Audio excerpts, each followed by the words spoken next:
ശബരിമല സ്വർണ്ണക്കൊള്ളയിലെ അന്വേഷണവും പാളി. SITക്ക് ഗുരുതര ആലസ്യമെന്ന് ഹൈക്കോടതിയുടെ രൂക്ഷ വിമർശനം. ദേവസ്വം ബോർഡ് മുൻ അംഗങ്ങളായ അഡ്വക്കേറ്റ് വിജയകുമാറിനെയും ശങ്കർദാസിനെയും അറസ്റ്റ് ചെയ്യാത്തത് എന്തെന്ന് ചോദ്യം.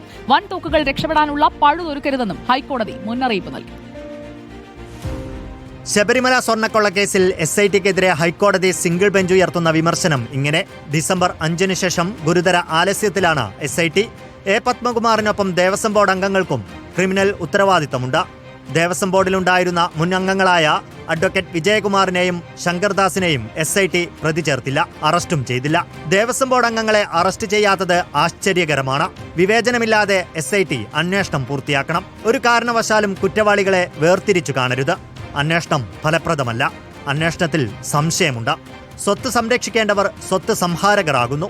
വൻതോക്കുകൾക്ക് രക്ഷപ്പെടാനുള്ള പഴുതൊരുക്കരുതെന്നും N. വാസു, മുരാരി ബാബു, KS ബൈജു എന്നിവർക്ക് ജാമ്യം നിഷേധിച്ച ഉത്തരവിൽ ഹൈക്കോടതിയുടെ മുന്നറിയിപ്പ്.